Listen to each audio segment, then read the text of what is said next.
एक दूसरा मसला 2 दिन पहले पटना स्थित राबड़ी देवी के आवास पर सीबीआई ने पूछताछ की उनसे। ये लालू यादव और उनकी बेटी मीसा यादव से पूछताछ हुई। सीबीआई जो लालू यादव 2004 और 2009 के बीच में रेल मंत्री थे और रेलवे मंत्री रहते हुए उन्होंने जो एक भ्रष्टाचार किया था कि नौकरी तभी मिलेगी जब जमीन दोगे, और ऐसे में करोड़ों की जमीन इन्होंने अपने मतलब बच्चों के नाम, पत्नी के नाम लिखवा ली। उसमें अगर सीबीआई जांच पड़ताल कर रही है, इंट्रोगेट कर रही है, पूछताछ कर रही है और संज्ञान भी ले चुकी है कोर्ट दिल्ली की, 15 मार्च को इनकी पेशी भी है। इसके बावजूद इस पर यह हल्ला मचाना या सिंगापुर से इनकी बेटी का एक लंबा ट्वीट आना कि उनके साथ ज्यादती की जा रही है, उनका हाल में किडनी ट्रांसप्लांट हुआ है, लालू जी पर अत्याचार किया जा रहा है, उनके स्वास्थ्य की अनदेखी की जा रही है, इन चीजों को क्यों इशू बनाया जाता है? अगर किसी ने भ्रष्टाचार किया है तो कानून को, एजेंसियों को क्या अपना काम नहीं करने देना चाहिए? ओंकार जी, देखिए, सबसे इंपॉर्टेंट बात यह है कि सीबीआई हो, ईडी हो, पुलिस हो, कोई भी अधिकारी हो, कोई भी संस्था हो, आप बोल दीजिए ना कि साहब हमने कोई जमीन नहीं ली है, ये हम जमीन हमारी नहीं है, हम नहीं जानते ये किसकी है। बात खत्म हो गई। आपको उसको अटैच करना है, आप कर लीजिए।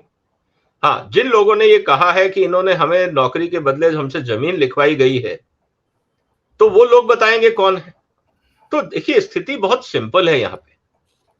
अगर आपने गड़बड़ नहीं करी है तो आप खुल के बोल दीजिए कि ये जो जमीनों के एड्रेस और पते आप लोगों ने दिए हैं, इस जमीन से हमारा कोई लेना देना नहीं है।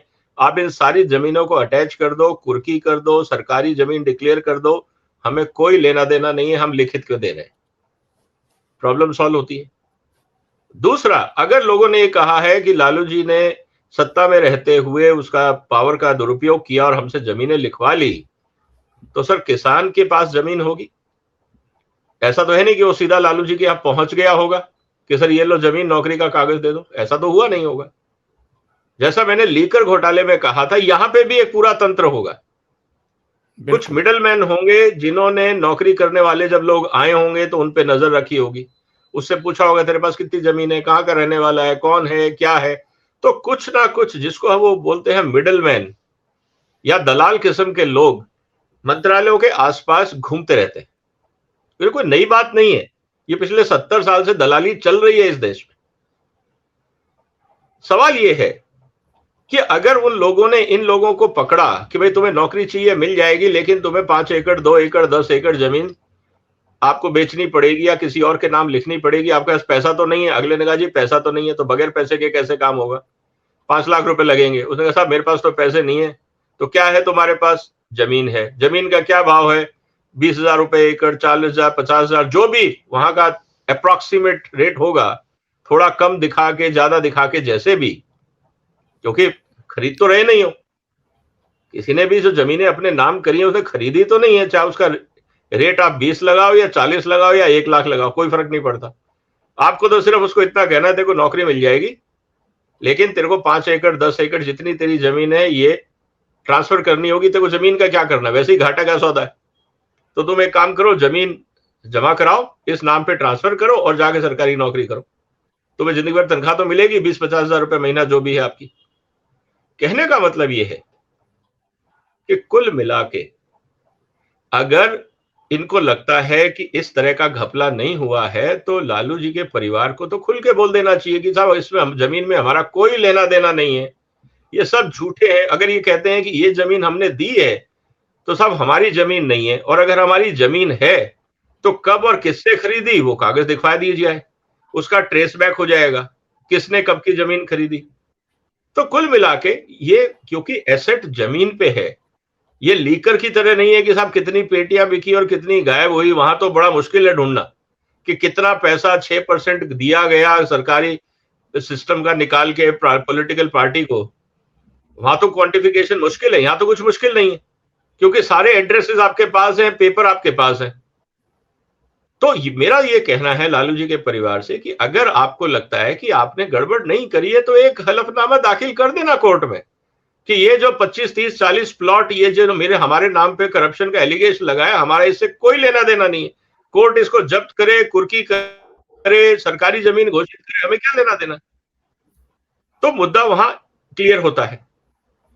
और अगर उसकी पूछताछ होती है तो सर घबराने की क्या बात है। जब आपने क्राइम किया ही नहीं तो क्यों घबरा रहे हो। और सवाल का जवाब ना देके कि लालू जी बीमार हैं, ये हैं, वो हैं, सबको पता है, हमारी सहानुभूति उनके साथ है। लेकिन आप शिक्षा मंत्री हैं, इसलिए आपको शराब घोटाला करने दिया जाएगा।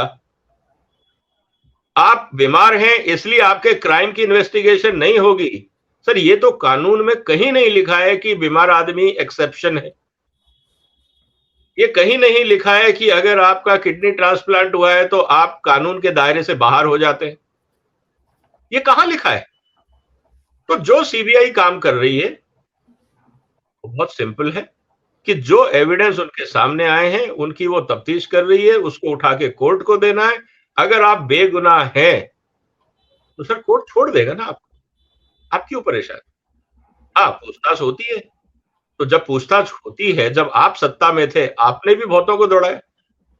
उस समय उन लोगों का जिनका हक मारा गया, जिन किसानों की जमीनें ली गई और जिन व्यापारियों को आपने लाइसेंस ना देके, 2 ही बड़े शराब व्यापारियों को आपने सारे लाइसेंस बांट दिए, तो जिनकी नौकरी गई, जिनका व्यापार खत्म हुआ, क्या उनको दर्द नहीं हुआ था।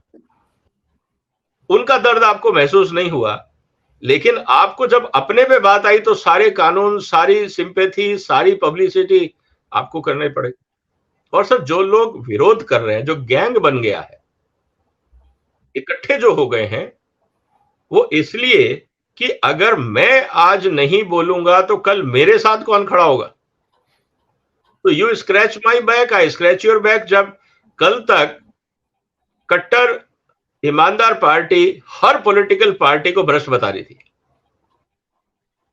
आज उनके साथ खड़ी है, क्योंकि उनको पता है कि अब अकेले काम बनने वाला नहीं है, क्योंकि हम भी उसी, जैसे कहते हैं ना, हमाम में इकट्ठे हो गए। तो सर ये एक हमाम है, जितने लोग उसमें नहा रहे हैं तो सब एक दूसरे का ध्यान तो रखेंगे ना कि कोई डूबे नहीं। समस्या ये है, नहीं तो हमाम में फिर कोई उतरेगा नहीं, सबको लगेगा कि यार इसमें तो आदमी डूब जाता है। लेकिन उस हमाम का अगर मजा लेना है तो एक दूसरे को सपोर्ट करना होगा। अगर हमने एक दूसरे को धक्का दिया तो लास्ट में मैं अकेला बचूंगा, और मेरे ऊपर अगर कोई अटैक होता है तो मुझे कौन बचाएगा। तो ये कनाइवेंस है, ये कन्वीनियंस है, ये एक जिसे कहते हैं कि क्रिमिनल्स हमेशा एक दूसरे का सपोर्ट करते हैं। एक पूरा सिस्टम होता है, क्योंकि जैसा मैंने शुरू में कहा कि क्राइम कभी अकेले नहीं होता। ये स्थिति आज हमारे साथ